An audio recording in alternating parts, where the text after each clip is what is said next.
The biting chill of Montana's wilderness curled around Jack Harper's weathered face like an old enemy he'd learned to respect. Snow crunched beneath his heavy boots, each step sinking into layers of frost and forgotten pine needles. Above, the winter sky was bruised gray, hinting at a storm brewing in the distance. Jack, now 75, moved slower than he once did, breath puffing clouds into the still air. Yet in his chest still burned the stubborn spirit that had brought him to these wild woods decades ago. Ever since Margaret passed 3 winters back, the cabin nestled between the pines had been more than home. It was all he had left of a life once full of laughter and shared coffee by the fire. Funny thing about solitude, Jack often thought. It keeps you company until it doesn't. That morning, the forest felt different. Even the crows, perched like dark sentinels on naked branches, seemed to watch him more closely. Their caws echoed across the clearing like warnings whispered into the wind. Jack paused by a fallen log, rested his gloved hand on the rough bark, and looked around. Silence. But it wasn't peaceful. It was the sort of silence that hummed under the skin, a hush before something breaks. His gaze drifted over the snowdrifts and tangled brush, the scent of pine thick in the brittle air. "Don't get old out here, Jack," he muttered under his breath, a faint smile cracking the stoic mask he wore. "Even the trees forget you after a while." Yet something tugged at him, an instinct older than reason. Maybe it was the wind shifting through the pines, or the barely their tracks half hidden under fresh snow. But every hunter, every woodsman, knows when the forest wants to speak. Jack pulled his coat tighter, the collar rough against his neck. His axe, swung over one shoulder, felt heavier than usual. A quiet reminder of how time carves its marks into all things, even men made of stubborn grit. The crow launched into flight, its wings slapping the cold air, and Jack's eyes narrowed. Strange, he thought. They only scatter like that when something big stirs. A low growl rolled through the stillness then, so quiet it might have been the wind. Yet Jack felt it, deep in his ribs, vibrating through the snow-packed earth. He froze. His heart thudded, slow and heavy. "That wasn't no breeze," he whispered, voice barely louder than the sighing branches above. In that instant, Jack Harper felt something he hadn't in years, the electric prickle of danger, raw and alive. And though he didn't know it yet, what lay ahead in the shadows would test the last of his strength and change his life forever. Somewhere unseen, pain waited, wrapped in fur and iron. And Jack Harper, despite every lesson solitude had taught him, took a step toward it. Jack moved carefully, each boot sinking deep, the snow whispering secrets beneath him. The forest felt alive now, pulsing with unseen tension. Branches creaked overhead, and the air seemed to tighten around him. The growl came again, raw and ragged, a mix of fury and agony. Jack swallowed hard, the handle of his axe slick under his gloves. He'd lived enough winters out here to know what that sound meant. Something big, something hurt, something dangerous. He crouched low, pushing aside brittle brush. And there, half hidden by fallen branches dusted in snow, lay a black bear. A massive female, her fur thick but matted with dark stains. Her breaths came harsh and uneven, each rise and fall of her chest sending puffs of steam into the frozen air. But it wasn't the bear's size that made Jack's breath catch. It was her eyes. Dark, pain-filled, but watchful. Intelligent. A silent plea buried beneath the instinct to lash out. Jack's gaze drifted down, and his stomach twisted. Her front paw was caught in a rusted steel trap, the jagged teeth biting deep into flesh and bone. Blood had pooled in the snow beneath her, frozen into dark crusts. Damn trappers, Jack thought, a surge of anger mixing with something softer. Pity maybe, or something like it. The bear snarled weakly as he edged closer, her massive frame tensing, muscles rippling under coarse fur despite exhaustion. Jack stopped, heart pounding. His pulse roared in his ears louder than the wind. "Easy, girl," he whispered, voice rough from years in cold air. "Ain't looking to finish what that trap started." His breath fogged in the space between them, curling around words too soft to carry far. The bear's dark eyes stayed locked on him, pupils wide, each exhale sounding like a warning and a question. "Should I run?" Jack asked himself, fingers tightening on the axe handle. A younger man would have turned back. But age had stripped him of many things: speed, strength, but not compassion. Not yet. Snow clung to the bear's whiskers, melting into rivulets of water that dripped silently onto the frozen ground. Jack saw the tremor in her flank, the subtle shiver of pain that rippled through her body with each breath. She's close to the end, he realized. Or maybe just close enough to hope someone might help. Slowly, Jack reached into the pocket of his coat, pulling out a chunk of bread he'd brought from the cabin that morning. Breaking it into smaller pieces, he tossed one gently, letting it land in the snow between them. The bear's nose twitched. Hunger one, just for a heartbeat. She lowered her great head, sniffed, then took the bread between blood-slicked teeth. Jack let out the breath he'd been holding. "That's it," he murmured. "Just a taste of trust, girl." His mind raced. The trap was old, iron gone orange, with rust, but still strong enough to snap bone. Need a lever, he thought. His gaze flicked to a fallen branch, thick and sturdy. Heart pounding so hard it hurt, Jack shuffled closer, each movement slow enough to watch ice crystals drift from his coat. The bear snarled again, but it was weaker now, her eyes glassy with pain. She could still kill me in a blink, Jack told himself, the thought sitting cold in his chest. But he kept moving, driven by something older than fear. The trap glared up at him, teeth buried in flesh, the bear's blood steaming against the iron. Jack's hands trembled as he wedged the branch under the spring. The branch groaned under pressure, the old trap resisting, mocking his weakness. "Come on," Jack hissed, sweat freezing on his brow despite the cold. One more push. The trap creaked, metal protesting. Jack's breath caught in his throat. With a final snap, the jaws sprang open. The bear lurched back, dragging her injured paw free, a strangled whimper tearing from her throat. Jack stumbled backward, falling hard into the snow, the branch clattering beside him. His heart thundered so loud it drowned out the wind. The bear stared at him, chest heaving, her wounded paw lifted gingerly. For a moment, the forest felt as if it were holding its breath. Then, instead of fleeing, the bear did something Jack would remember until his last day on Earth. She dipped her massive head in the faintest of nods, not gratitude as humans know it, but not mindless instinct either. A bridge between man and beast, built in the silence of snow and pain. Jack sat in the snow, lungs burning, staring at the place where trust had taken form, and realized something inside him had shifted too. Jack rose shakily, knees protesting as he stood. The bear had backed away a few paces, but she didn't run. Her dark eyes stayed on him, measuring, weighing, deciding. That was the easy part, he thought, breath steaming into the air. Now comes the test. She lowered herself onto her haunches, licking the wound. Fresh blood smeared across the snow, dark and shocking against the pale ground. Jack felt a pang of helplessness. He could free her, but he couldn't heal her. Do I try to help more? The question twisted in his mind like wind through bare branches. His boots crunched in the snow as he shifted. The bear's ears twitched, her gaze sharpening. Jack froze, the silence stretched, brittle as ice. Only the wind dared speak, sighing. Through pine needles overhead, Jack raised his hands, palms outward, his voice rough but steady. "Easy now, girl. I reckon you've had enough pain for one day." His mind replayed every story he'd heard. Men torn apart by cornered beasts, last. Moments swallowed by teeth and claws. But what stood before him wasn't rage. It was something quieter. Wary, yes, but not wild. The bear snuffled the air, nostrils flaring. Her body trembled, exhaustion stealing the ferocity nature had gifted her.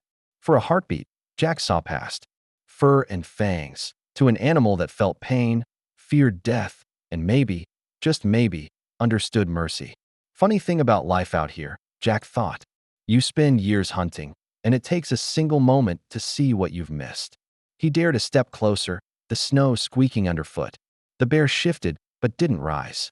Her paw, swollen and mangled, pressed gingerly to the ground. Jack's throat tightened. "I can't leave you like this," he rasped, voice nearly breaking. "But I reckon it's your choice now." The bear huffed softly, a sound halfway between threat and resignation. Jack took that as permission. Reaching into his coat, he pulled out a small cloth, a ragged piece of an old flannel shirt Margaret had mended more times than he could count. He crouched, slow and deliberate, laying it on the snow and pushing it toward her with the stick. She eyed it, nose twitching. Then, after what felt like forever, she lowered her muzzle and gently nosed it, as if memorizing its scent. Jack swallowed. "That's right," he whispered. "You'll heal better if you keep that wound clean." Of course, she didn't understand. Not in words. But something in her gaze seemed to soften, like frost melting under morning sun. Jack stayed a few minutes longer, talking softly. Stories of the cabin, of Margaret, of winters survived and mistakes made. His voice cracked at times, but the bear never moved to leave. She listened, or seemed to. When the wind shifted, carrying the promise of deeper cold, Jack rose. His legs ached, age reminding him of its weight. "Take care of that paw, girl," he murmured, voice rough with emotion he barely understood. "I did what I could." The bear's breath clouded the air, each exhale heavy with pain. But she dipped her head again, once, deliberate as breath itself. Then, with effort, she turned, limping into the shelter of the trees, snow parting before her bulk. Jack stood watching until her dark shape melted into the forest's waiting shadow. And there, alone, again in the clearing, he realized the strangest truth of all. He wasn't afraid. Instead, something in him felt lighter, like snow sliding from a weighted branch. Funny old world, he thought, turning back toward his cabin. You step outside to cut firewood and end up meeting something that changes you. The forest seemed quieter now, not empty, but listening. Watching that as Jack trudged home, the crunch of snow beneath his boots felt softer somehow, like walking through a world that had decided, just for today, to forgive. Days passed, each dawn heavy with gray, light and brittle cold. Jack kept to his routine, splitting wood, tending the stove, carving small things from scrap pine. But his thoughts wandered, again and again, to the bear. She'll have moved on by now, he told himself. Nature doesn't leave room for sentiment. Yet, when Jack stepped onto the porch one frostbitten morning, something caught his eye at the tree line. A dark shape, half hidden in the shadowed snow. His breath snagged in his throat. It was her. The bear limped forward, slow but sure, her wounded paw held slightly above the ground. And then Jack saw what she carried, clamped gently in her jaws. A fish, freshly caught. Silver scales gleaming in the weak sun. Jack's heart stumbled in his chest.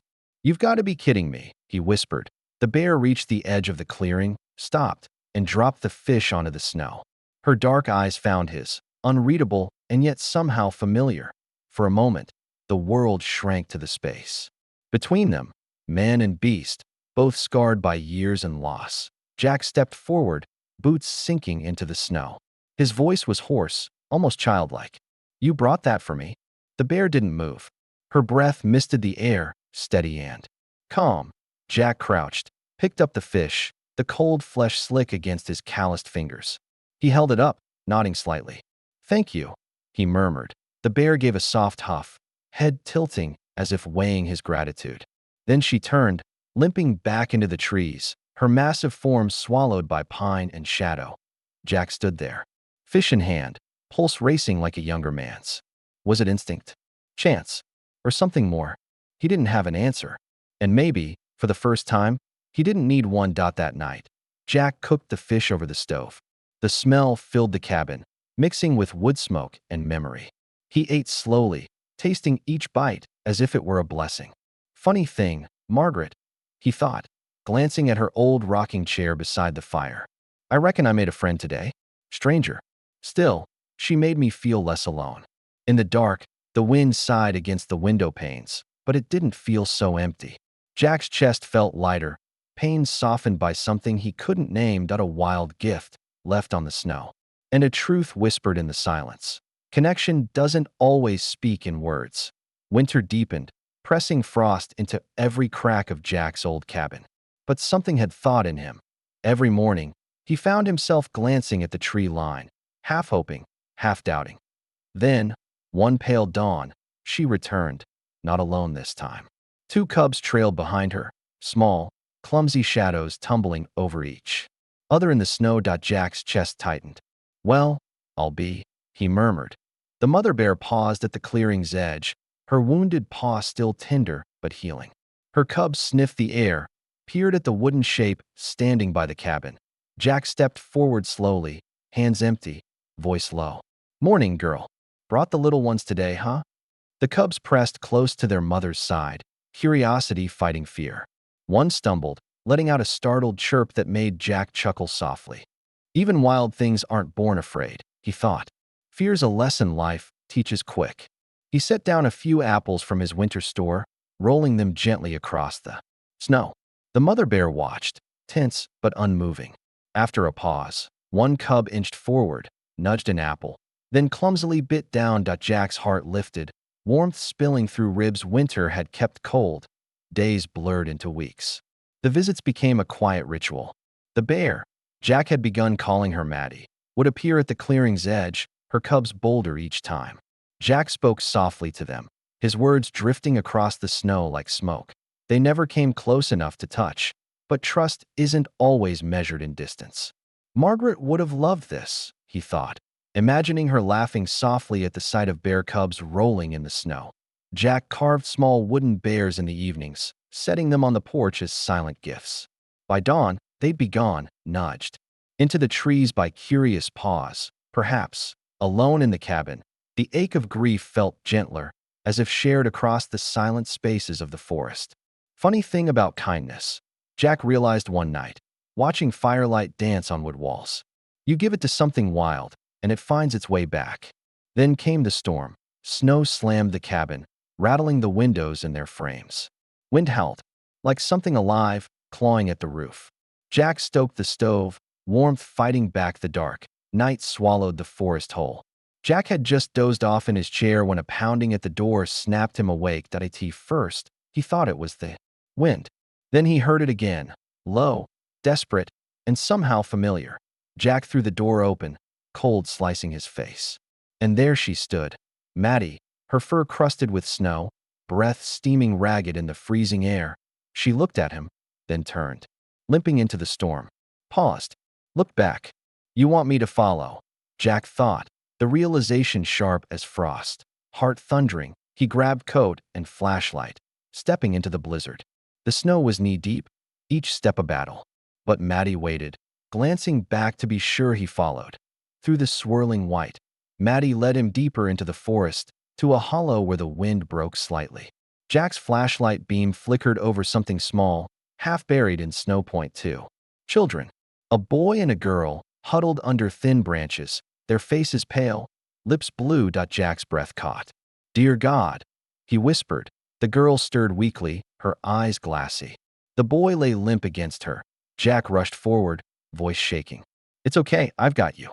Hold on now." He wrapped them in his coat, lifting the boy, coaxing the girl to her feet. Maddie paced beside them, massive shape steady in the swirling snow. She found them, Jack realized, twisting with fear, and led me here. The trek back felt endless. Jack's muscles burned, breath tearing in his chest. But Maddie stayed near, a silent guardian in the dark. Finally, the cabins. Yellow light cut through the blizzard. Jack stumbled onto the porch, kicking the door open, pulling the children into warmth. He bundled them in blankets, coaxed hot tea to trembling lips. Slowly, color returned to their cheeks. The girl's voice was a whisper. "I'm Sophie," she rasped. "That's Ben, my brother." Jack's eyes stung. "You're safe now," he murmured. Thanks to her. Maddie stood by the doorway, snow melting off her fur. Jack met her gaze, voice breaking. "You did good, girl. You saved them." For a breath, the old man and the wild bear shared something wordless, a bond deeper than gratitude. Then Maddie turned, stepped into the snow, swallowed again by the storm. The blizzard passed, leaving the forest draped in white silence. Sophie and Ben recovered, laughter returning to the cabin walls. Jack thought would never hear it again. Word spread of the rescue. Neighbors came, wide-eyed at the tale of a bear who led an old man to lost children. Some called it a miracle. Jack called it trust. Spring softened the snow. The visits grew rare. Maddie had cubs to raise, woods to roam.